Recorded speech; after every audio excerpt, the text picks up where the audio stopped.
Coucou les petites étoiles, j'espère que vous allez bien. Je vous retrouve aujourd'hui. Dans cette vidéo, je vais vous présenter les livres qui vont rejoindre ma valise et ceux du moins que j'aimerais lire durant mes vacances de Noël. Puisqu'en fait, je vous ai présenté ma palle pour cet hiver. Donc il y en a certains qui sont déjà, dont je vous ai un petit peu parlé, d'autres pas du tout. Donc ça va être un peu de l'exclusivité quand même. Et on va commencer par un livre que j'aimerais absolument terminer, à savoir Vespertine, le premier tome écrit par Margaret Rogerson et édité chez Big Bang. Ça fait une éternité que je l'ai commencé, autrement dit depuis septembre, octobre, quelque chose comme ça. Bref, ça fait beaucoup trop longtemps et j'en suis à la moitié. Et en fait, j'aimerais lui redonner entre guillemets sa chance, le reprendre. Et si je ne l'ai pas terminé avant 2025, je ne suis pas sûre de le continuer. Non pas que j'aime pas, mais juste, je pense que j'étais pas du tout dans le mood au moment de le commencer. Et en fait, je l'ai vraiment laissé traîner. En plus de ça, les livres de cours n'ont vraiment pas aidé. Mais donc, je ne l'ai jamais terminé. J'en suis toujours à la moitié. Je le lis sur ma liseuse, donc c'est peut-être pas totalement à jour, mais globalement j'ai lu 13 ou 14 chapitres, donc sur tout ça, c'est pas énorme, c'est vraiment pile la moitié, mais j'aimerais vraiment pouvoir retourner dans cette histoire et au moins le terminer, parce que voilà, j'aimais bien quand j'étais dedans, juste j'y vais pas et je trouve ça un peu dommage, donc il faudrait quand même que je remédie à ça. Et malheureusement, si je ne l'ai pas fini avant le 1er janvier, bon on va me laisser un laps de temps du 2 janvier 2025, je pense que je l'abandonnerai, pas parce que j'aime pas, juste parce que voilà, j'ai pas d'argument, mais juste faut au bout d'un moment que je le clôture. Un autre roman que j'ai déjà en cours, mais celui-ci je le lis en audio, c'est Absolute tome 2, écrit par Margot Dessen et édité encore une fois chez Big Bang d'ailleurs. Je ne sais pas si je vous en ai parlé dans ma vidéo pâle de cet hiver, mais j'en suis un peu moins de la moitié, je dirais. En fait j'ai lu tout ça.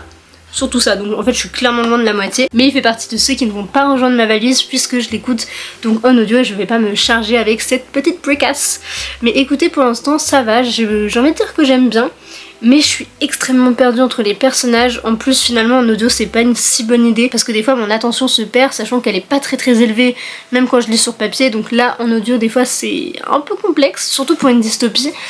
Et il y a surtout énormément de personnages avec des fois des similitudes au niveau de la voix, au niveau de l'écriture, mais en même temps c'est logique puisque c'est écrit par Margot Dessen uniquement, mais en fait des fois ça me perd et je suis un peu perdue. Mais malgré tout j'ai envie de continuer, j'ai envie de voir ce qui va se passer un peu plus loin avant de savoir si j'achète le tome 3 ou non. Pour l'instant j'ai envie de dire non, mais je lui laisse le bénéfice du doute. J'ai hâte de continuer et de pouvoir en parler avec ma copine Jess qui m'attend déjà depuis beaucoup trop longtemps, puisque je crois qu'elle l'a déjà fini. Et même Arthur, je crois qu'il l'a fini, donc le copain de Candice qui le lit avec nous. Bref, je pense que eux ils l'ont fini avant moi alors que j'ai dû le commencer avant. Il faut absolument que je me rattrape. Pour couper un petit peu avec ces romans, j'aimerais lire un manga que j'ai acheté donc à sa sortie, c'est L'Atelier des Sorciers, tome 13, écrit par Kamome Shirabaa, édité chez Pika, et que j'ai acheté dans sa sublime édition collector, qui est comme ceci en fait, la jaquette est irréversible, vous voyez pas en fait, il y a que moi qui regarde, c'est pas top, mais donc je suis trop contente parce que j'adore cette saga et du coup quand j'ai vu que le tome 13 sortait, je me suis ruée dessus et là il me tarde de le découvrir. Et d'ailleurs il y a un animé qui va sortir sur cette saga, j'ai trop hâte de la voir, mais donc celui-ci sera lu entre, je sais pas moi, le 21 décembre, voire peut-être un peu après, et justement le 27, j'aimerais tout lire avant le 27. Ça me paraît un peu ambitieux, mais écoutez, faut y croire. Le prochain que je veux absolument découvrir, c'est une épreuve non corrigée que la maison d'édition nous a envoyée pour un projet dont je vous reparlerai un peu plus tard. Et donc, il faut absolument que je le lise pour pouvoir le passer à une autre de mes copines. Et c'est donc Le Ciel de Joy, écrit par Sophie Andriansen. Pardon si je l'ai mal prononcé, édité chez Flammarion. Et donc ça ce n'est pas du tout la couverture officielle, hein, puisqu'elle sera toute colorée, toute bleue je crois. Bref, elle est trop belle la vraie couverture, mais du coup j'ai trop hâte de pouvoir le découvrir. Il n'est pas très gros, il fait à peu près 200 et quelques pages, et ma copine Emine l'a déjà lu, elle a adoré. Pour vous donner un peu un ordre d'idée de ce qu'elle a pu penser de ce roman, c'est une lecture qui m'a retourné le ventre et beaucoup touchée. C'est aussi terrifiant de voir à quel point le message est encore d'actualité partout dans le monde. Une lecture poignante. Joy m'a touchée et je me suis beaucoup reconnue en elle.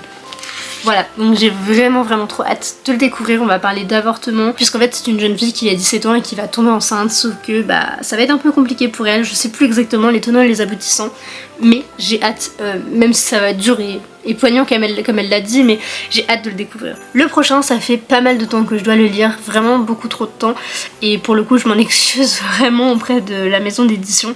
Et du coup il s'agit d'un tome 2, c'est un recueil de nouvelles qui s'intitule Invention, et le tome 2 c'est En porte-voix, édité par les éditions Papier Bulle. Et en fait à l'intérieur on a l'histoire de Owen, je sais pas comment on dit, je suis désolée, Carlos, Desplanques, Ethan, Gaba, Gaillard Léon, Geoffroy, Mélissa, Perrier, Victoire et Roche, Julien. Et donc je l'ai reçu en service de presse, voilà, et j'ai même pu rencontrer les auteurs. Enfin ils étaient pas tous là, mais c'était vraiment trop cool d'aller à la soirée d'inauguration. Et donc voilà. Et donc à l'intérieur on a du texte, on a de la BD, on a vraiment un petit peu de tout. Et du coup il faut vraiment à la fois que je le lise, mais il me fait aussi très envie puisque c'est quand même des personnes de mon université, donc pas du tout de ma licence ou autre. Je crois pas, sinon je les connais pas. Mais du coup ça peut être vraiment chouette de découvrir tout ça. Et comme il me faisait envie, ça fait une pierre deux coups. Coupons toutes ces lectures avec une petite romance de Noël écrite par ma copine Axel, qui est donc Maladresse, roulée à la cannelle et marché de Noël, qui est donc comme ceci, qu'elle a publié en auto-édition. Et donc il est au prix de 14 €. Voilà, je vous donne toutes les infos si jamais ça vous intéresse. Son compte Instagram, je pense que je vous mettrai les comptes Instagram des gens que je peux, comme par exemple les éditions Papier Bulle ou encore Axel, qui est donc, hop, je sais pas si on va voir avec le focus, comme ceci. Voilà, sa petite carte d'autrice, donc je vous conseille fortement d'aller voir ce qu'elle propose. Mais donc c'est une petite romance de Noël qui va être toute doudou, et j'en sais pas plus. Mais donc la première phrase c'est: l'hiver approche, Noël aussi, la période préférée de Maxine. Voilà, je pense que je vais bien me reconnaître en elle et j'ai trop hâte de le découvrir. Et en plus d'apporter un peu de légèreté à tout ce que je vous ai présenté avant. Encore un autre roman sur l'avortement et aussi le deuil. J'aimerais beaucoup lire celui-ci qui est Pleurer pour un rien, c'est déjà beaucoup. Écrit par Chloé Lou mais édité chez Sarbacane, qui m'a prêté ma copine Solène début septembre, donc il faut absolument que je lui rende. Et c'est donc un roman en, je voudrais vous montrer correctement, un vers livre. Voilà, il est donc comme ceci. Et en fait, elle m'a énormément donné envie de le lire. En plus de ça, l'autrice avait lu un passage quand j'avais été la voir avec Solène justement. Et donc elles m'ont toutes les deux vraiment happée en fait dans l'histoire et m'ont donné envie d'en découvrir un peu plus. Et donc il faut absolument que je découvre, savoir si moi-même je craque pour ce roman bientôt. Mais voilà, en gros on parle d'avortement et de deuil et franchement c'est des sujets tellement forts mais en même temps tellement importants et qui me touchent aussi, je dirais pas que personnellement, mais comme l'a dit Amy, c'est des sujets tellement d'actualité qu'il faut absolument que je découvre ce roman et que je donne aussi de la force, pourquoi pas à l'autrice, pour qu'elle soit le plus lue possible, voilà. Donc si tout le monde met sa petite pierre à l'édifice, c'est comme ça qu'on fait de grands chefs-d'œuvre. Le prochain, j'avoue, j'ai déjà attaqué puisque j'ai lu le chapitre 1, c'est le roman de ma copine Clara Rose, que vous devez connaître sur les réseaux sociaux, notamment TikTok, je vous mettrai tout en description. Vous l'avez aussi vu dans certains vlogs de convention, notamment le dernier c'était... ça s'appelle l'Hippopète, j'ai oublié, Harry Potter, c'est ça. Et elle a donc sorti son roman. Voilà, ça fait à peu près 5 jours maintenant qu'il est sorti. Et donc je suis trop contente de l'avoir entre mes mains. Je vais vous lire le résumé pour celui-ci. Il s'appelle, mais je vous ai même pas dit le titre, c'est De l'autre côté, La traversée tome 1. Et donc le résumé c'est: le père d'Aline refait surface après 5 ans d'absence. Elle quitte alors son bal de fin d'année pour le rejoindre, mais est victime d'un grave accident de voiture. Cependant, son corps reste introuvable. Ses amis se lancent alors dans une périlleuse quête pour la retrouver. Face à de lourds secrets, ils verront leur destin se lier dans un monde qui leur échappe. Mais réussiront-ils à élucider tous les mystères de l'autre côté, indemne? Voilà, il me donne extrêmement envie, mais de toute façon comme c'est son roman, j'allais évidemment le lire, donc je suis trop contente en fait de l'avoir entre mes mains et j'ai hâte de voir ce qu'elle a pu écrire, en tout cas dedans. J'ai déjà lu le premier chapitre comme vous pouvez le constater et j'ai déjà été hyper happée dans l'histoire, non pas que ce soit ma copine, justement au contraire, je les ai même, comment ça s'appelle, les sortes de dédicaces au début, j'étais en mode wow, enfin c'est... Voilà, je connais pas, et après j'ai fait bah si, je connais, et du coup c'est assez marrant de réfléchir comme ça et d'y repenser après. Mais du coup ça m'a fait rire de me dire ah mais en fait je la connais. Voilà, donc j'ai trop hâte de le continuer et je vous ferai un retour rapidement. Et pour info, avant que la batterie se coupe, il est au prix de 17,99 € et vous pouvez le retrouver sur commande à la Fnac, Cultura je crois, Amazon, et je crois que c'est tout.